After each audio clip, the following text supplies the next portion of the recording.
Hey guys, welcome back to Demon Souls. Welcome back to Dark Souls 3. The last part, we explored a little bit of the Road of Sacrifices. Excuse me. And in this part, we're going to be continuing. I think we're going to get to a boss fight today.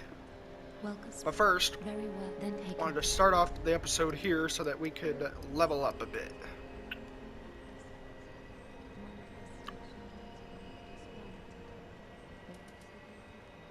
So I think what we're going to do... Oh man, sorry guys. I think what we're going to do is get to 20 vigor. And we'll leave it there.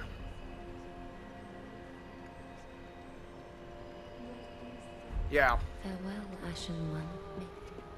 We're gonna get to 20 vigor, leave it there, I think, for now. That should be fine. Because we still have a decent amount of attunement. I don't think we're gonna need to level up our intelligence. Or our attunement. What the fuck am I feel like I've had a stroke today. I am feeling a little under the weather. Yeah, we have enough mana for now, so we don't need to upgrade that. But getting 20 vigor early on in the game is pretty useful for a number of reasons.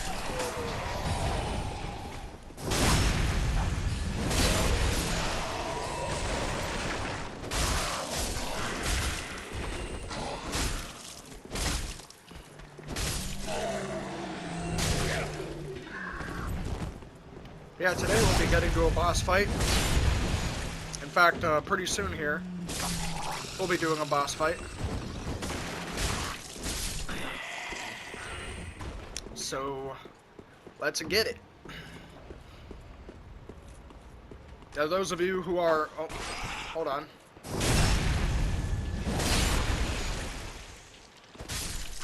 Those of you who are familiar with this game will know that there are two different ways you can go from the Road of Sacrifices. You can either go to the Pharaon Keep, or you can go to the Cathedral of the Deep.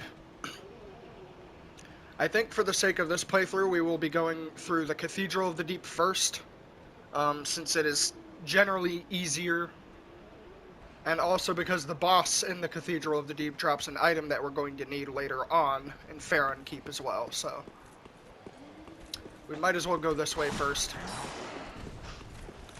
I'll try to kill this guy first. But he's a spell casting dick.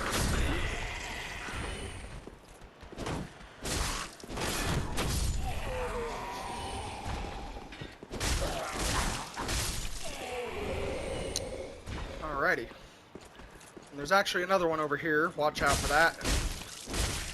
He'll try to ambush you as you come through this little doorway here. He usually casts Soul Spear as you come through this doorway to do like massive damage to you right out the gate.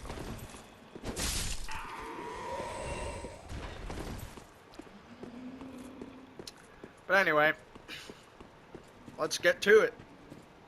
This is the boss fight in the Road of Sacrifices. It is a particularly easy boss fight if you know what you're doing, so let's get to it. Here we have the Crystal Sage.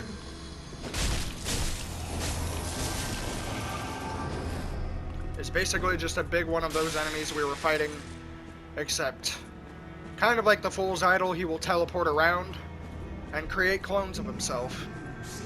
So watch out for that as well. We can do a lot of damage to him with our Great Combustion.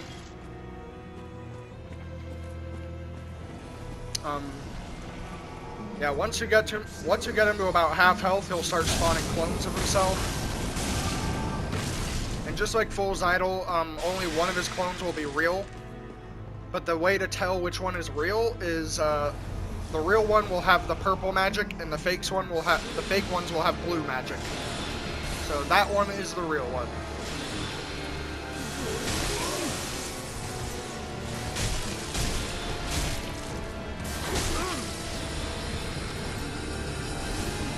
clones are a lot more dangerous than like Fool's Idol's clones in Demon Souls.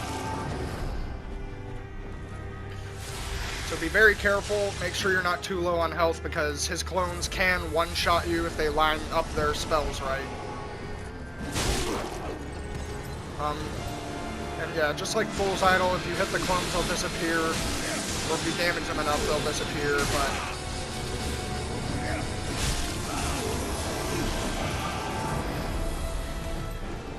yeah, I'm just trying to stay alive.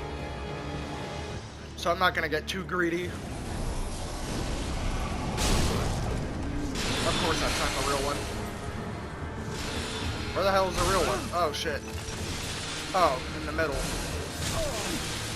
What the fuck? I might die here. I apologize for that if I do. Because he's not really a hard boss, he's just kind of annoying. There we go.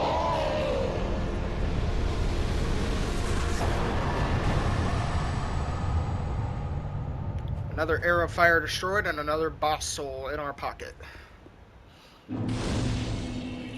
And yeah, typically after every boss battle, you also get a bonfire. So that's a nice little, like, reward of progression there. I don't actually remember what this... oh, I actually do remember what the soul of the Crystal Sage does. But, I don't think, in all honesty, that we'll be using his soul for anything either. But coming up this way, dropping down here. Oh, I dropped it the wrong ledge, actually. But you can find more crystal lizards here with some twinkling titanite. I don't remember what twinkling titanite does in this game, but I know that in the first two Dark Souls games, twinkling titanite was used to upgrade like special weapons or special armor sets. And here we have an evangelist and a saw blade man.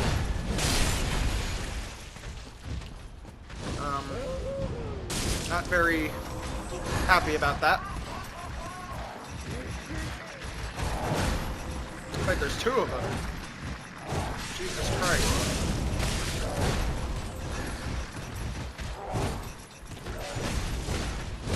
I'm just trying to survive here. Oh, I locked onto him. It should have... whatever.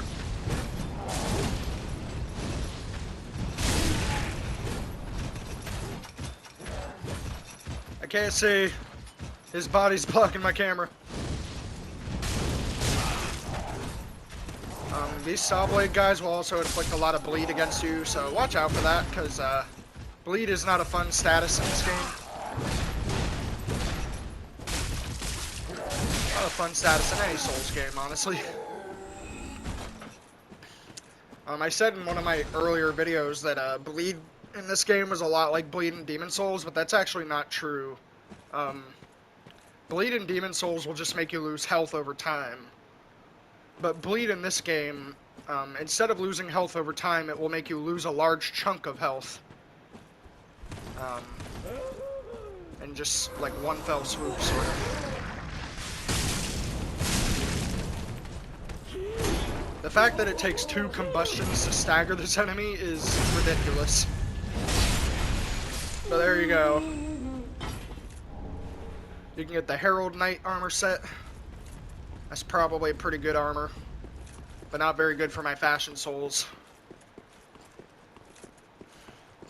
And this area is pretty generous because right here you can find another bonfire. Like not even like 10 feet away from the last one. There are a lot of bonfires like that in this game, just sort of right next to each other for no apparent reason. But that's fine, I guess. If you drop down there and then come up here along this side of the cliff, you can get yourself another item, a Crest Shield. That is going to be better than our Kite Shield because not only does it provide 100% physical block, but it also gives you a lot of elemental block resistance as well, especially like dark damage. That's pretty good. 86% dark reduction. Unfortunately, we do not actually have the strength requirement to use the shield, though, so we'll have to wait off. We'll have to hold off on that for the time being. Here's another little NPC fighter. He's easy enough, really. Oh god, what? Okay, that enemy is not supposed to aggro you unless you walk down that path right there. But for some reason, he chased after me anyway. I don't know what the fuck that was all about. Alright, well, we'll try to take care of both of these guys at the same time, I guess.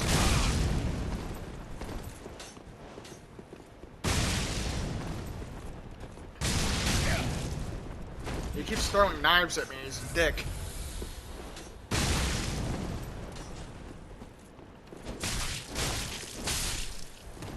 There we go. Mr. Bandit is dead. You can pick up the spider shield from his corpse. The spider shield's an iconic shield from Dark Souls 1 and Dark Souls 2. And it is well known for its poison damage reduction, or poison resistance, not poison damage.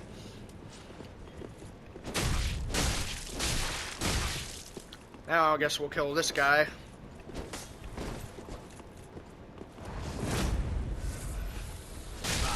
I think combustion will make this guy a cakewalk. Yep.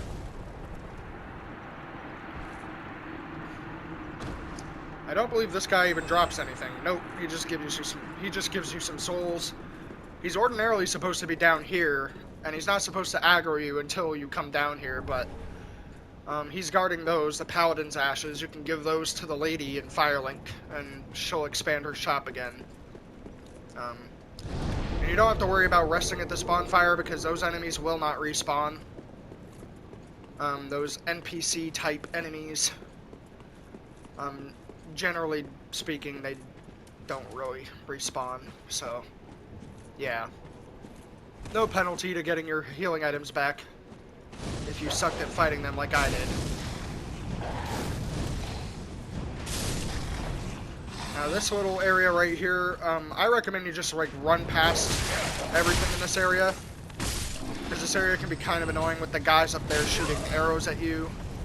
And then on the ground here, there's like dogs everywhere that will ambush you and shit.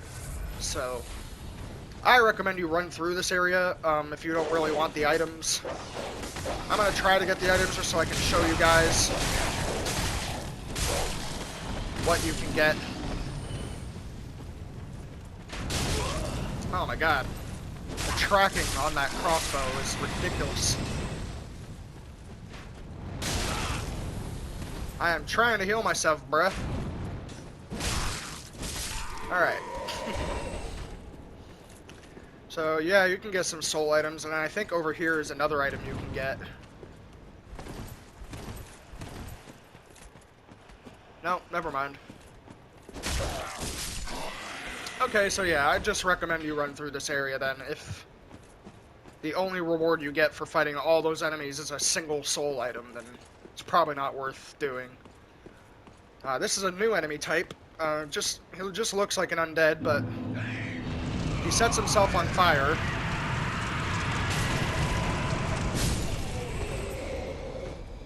And then he kamikazes himself. If you are anywhere near him when he does that kamikaze attack, or if he manages to grab you, then he will they will do massive damage to you if they're able to do that. I do not recommend you stay near them. What I do recommend is that you bait them into setting themselves on fire and then just stay away from them until they kill themselves. Because there's no risk to just letting them kill themselves. Some enemies in this game will just do that. And there we got a notched whip. That NPC is a DLC NPC. We're not going to mess with that stuff right now. Yeah. As for that notched whip, yeah, not a lot of whip weapons in this game are very good. Most whip weapons are pretty bad. They have very janky movesets. I would not recommend it as a weapon. But you're more than welcome to try it if you want. So really quick, I'm just going to make sure that this Crystal Sage Soul, it doesn't actually make anything that I think it makes. Speak with Ludleth here. Yeah, so you could get Crystal Hail, which requires 18 intelligence. This is basically like Crystal Soul Mass, but it will come out of the sky instead of like right at you, so it can be kind of difficult to see where it's coming from. It's okay. I would not say it's a good sorcery, but it's okay. And then the Crystal Sage's Rapier, which is another okay weapon. It has good scaling with intelligence, but not much else. The Crystal Sage's Rapier isn't really a good weapon either. However, the Crystal Sage's Rapier has an attribute with it, similar to like the large sword of searching in Demon Souls. If you have the Crystal Sage's Rapier equipped or in your offhand slot, it will increase your item discovery and let you. And so it can be a good weapon for like farming items, but aside from that, Used to a fine. Now I'll be a praise the god. aside from that, it's not very useful. So yeah, as you see there, we gave him the Pharaon Coal, and now he'll let us infuse more stuff. We're not really going to do anything with that, though, since we're not really planning on using the hand axe for the rest of the game. Get a little emote from this guy. We'll give him the Pyromancy Tome we found. I don't know why my character's doing that. That was weird. So now, as you can see, he sells Fire Orb, Bursting Fireball, Profuse Sweat, and Poison Mist. Now, Fire Orb is basically an upgrade of Fireball. It does way more damage, and it has a bigger AoE. Bursting Fireball, just think of that as if it is like that Crystal Hail spell, but with fire instead. Profuse Sweat will give you boost to every resistance, not just fire resistance. And then Poison Mist is like fucking Poison Fog in Demon Souls. You just create a Poison Mist in front of you, and it will poison enemies or other players. So we're actually going to buy Fire Orb, because that's a really good spell. Do not what? And actually, we're also going to see if... Oh, we don't. Okay. We might actually be able to buy some more Titanite. Never mind. And over here, as you can see, Grey Rat is in mourning. Heavens. She was already dead. Heaven. And you won't be able to access his shop for... I think until you reload the area and come back, you can access his shop again. We didn't really check out these other shops, so we can do that now. So if you want to play sorcery, these are all the sorceries you can get right out the gate. All these sorceries are pretty good, with the exception of like Pharaon Dart. I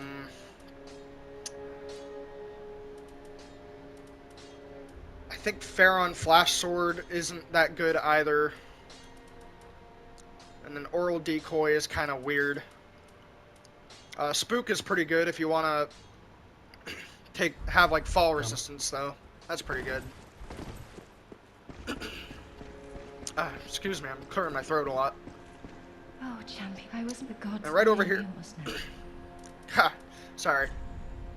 Right over here, you can find the Arena of Karim. She'll sell you miracles. Miracles, for the most part, are just like status healing ailments and other stuff. She'll sell you heal, replenish, caressing tears, and then homeward. Homeward is like evacuate in Demon Souls, or like just simply using a homeward bone. That'll take you back to the last bonfire you rested at. Saint's Ring will let you attune additional spells, and we can give her the Braille Tome. No, Braille Divine Tome of Karim. No risk to that since there's no dark magic in it. As you can see now, she just sells Tears of Denial and Med Heal. Med Heal is just a better heal. Tears of Denial Have a pleasant, I pray. You can basically treat Tears of Denial as second chance in this game. If you take a hit that would otherwise be fatal, you will hang on with a little bit of HP. Welcome, speak. Very well then taken. I'm going to level up a bit here. I think we'll actually start upgrading our intelligence and our faith now, just so we can get... Actually, hold on. We're going to get up to 14 strength as well, just so I can equip that shield. But I think we're going to start working on our intelligence and faith so we can increase our pyromancy damage. Because that will be very useful to us. And now we can use Fire Orb, just like that. It only costs 4 more FP. Hold on. Yeah, it only costs 4 more FP than Fireball, but, like, the extra damage is way worth it. So I highly recommend you get that. It's very good. Wait, did we even... Hold on.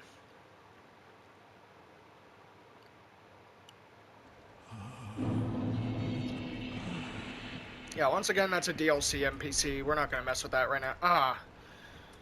I did forget to use my Estus Shard. Well, whatever. We'll take care of that a little later, I guess. And speaking of Estus Shards...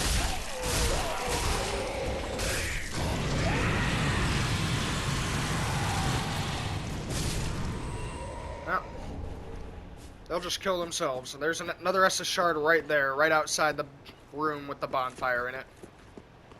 This game is very, forgiving with Estus Shard locations. Odds are you will be able to find all of the Estus Shards in the game on your first playthrough. So don't worry too much about that. This whole area is basically a graveyard full of walking zombies. As you can see, if they spit on you or hit you, they'll inflict a bleed over time effect. This bleed over time effect is deceptively long. So I recommend you have items that will cure bleed, or give you resistance to bleed. In my particular case, I have nothing that does that, so I will just sort of have to deal with it. Right over here you can get a Sora Greatsword. That is a really good... I think it is a dex scaling Greatsword, which is a new thing for this game. I'll show that off in just a second here when I'm not being surrounded by enemies. Yes, this is a dexterity scaling greatsword. It has a pretty good moveset, and when it's fully upgraded, it can be very, very useful. So, if you want to make a dex build, then that weapon might suit your fancy. It's pretty decent. Down here, there's another new enemy type. These items are basically like a trap. As soon as you pick them up, all these guys will spawn. Now's the time to show off Fire Orb. As you can see, it's got a pretty big area of effect. As you can see there, new enemy type. These guys will turn into like weird parasitic things, and they will try to grab you. Generally speaking, these enemies are not very strong. They will not do a whole lot of damage to you. The main, like, threatening part about these enemies is the fact that they will just inflict that bleed over time effect on you, and that can be kind of annoying if you don't have a way to cure it. Alright. Continuing on here. Coming through that graveyard.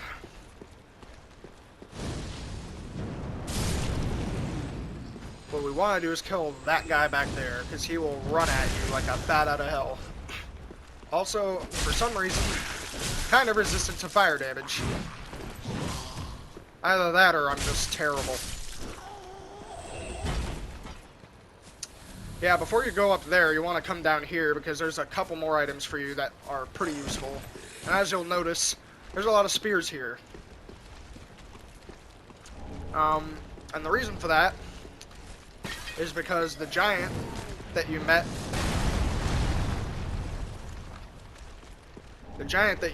back in the undead settlement will be able to hit the enemies here with his spears. I think the spears can still hit you if you're in the way of them, so just keep an eye out for that. But yeah, if you talk to the giant and make peace with him, he will not attack you with them, or he will not aim for you. Yeah, the reason I say come over here is because there's an undead bone shard you can get, and yeah, those are obviously going to be very useful items to get for your playthrough, upgrading your Estus and whatnot. Sora Great Shield. I don't actually think that's a very good Great Shield. I might be mistaken. Oh, I am definitely mistaken. Yes, this is a pretty good shield, all things considered. Also, I forgot to equip the Crest Shield. We also found that Executioner Greatsword in the graveyard, but I've been waiting for a time to show it off. Here it is. Yeah, this is basically the opposite of the Sora Greatsword in that it will give strength scaling instead of dex scaling, but the unique effect of this weapon is that you can, similar to like the butcher knife, how you'll get HP back, a little bit of HP back when you kill an enemy with it. When you kill an enemy with that greatsword, you'll get a little FP back. So that could actually be a good weapon for me to use. The only problem is I would have to upgrade my strength to make it do more damage. These parasitic things will be down here. If these things hit you, they will inflict that bleed over time effect. So watch out for that. But as you can see there, those things are extremely weak to fire damage. I hit it with a single fire orb and did about 700 damage to it. So as long as you have fire bombs, let me just show you this. In case you're not playing a pyromancer and you think I'm lying, I don't know why you would think that, or I don't know why I would assume that you would think that. Let me just show you what fire bombs do to these things.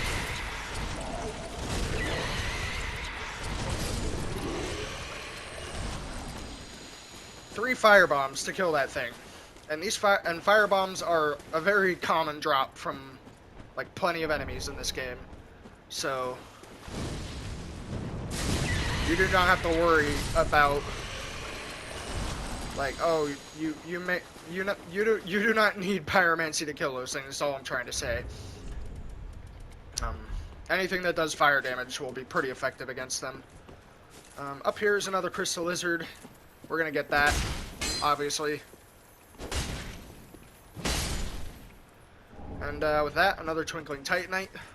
I don't know if the weapon we're going to be using for this playthrough, what weapon I end up using instead of the hand axe. I don't know if it's going to be effective. I don't know if Twinkling Titanite's going to be useful for that, but whatever. Because some crystal lizards will drop Twinkling Titanite and others will drop pretty useful gems. In the case of these lizards, though, they just drop Twinkling Titanite. Right up here, you can get another item. Another little upgrade material. And then, right inside this little gem formation here is a crystal lizard thing mutation. I believe these things are resistant to all forms of magic damage, including pyromancies. But I'm just going to test that real quick. Oh, yeah. They are very much resistant to that.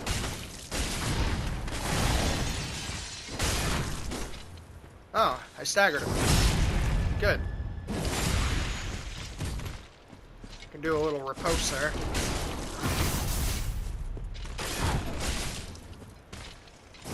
Wait, what? I staggered him again with one hit. How the hell? I didn't know you could do that. But yeah, coming through this little alleyway that crystal lizard was guarding, you'll find another one of these assholes. He is guarding a pretty useful ring. It is called the Poison Bite Ring. Poison Bite Ring, a lot like the Blood Bite Ring, but instead of giving bleed resistance, it gives poison resistance. And that's going to be very useful for after we're done with the Cathedral of the Deep. Because the Pharaon Keep, which is the other way we could have gone, is a giant poison swamp, and we're definitely going to need some poison resistance for that. But anyway, guys, looks like we reached our time limit. I'm just going to use a couple souls here and turn in over at Firelink Shrine. Hope you guys are having a good day. Oh god, I'm being invaded, aren't I? Yeah, I can't rest at the bonfire. I'm being invaded. Well, I hope you guys are having a good day. Hope you're enjoying this. And I guess I'll see you guys in the next part. I'll try to kill this invader. I'll see you all next time.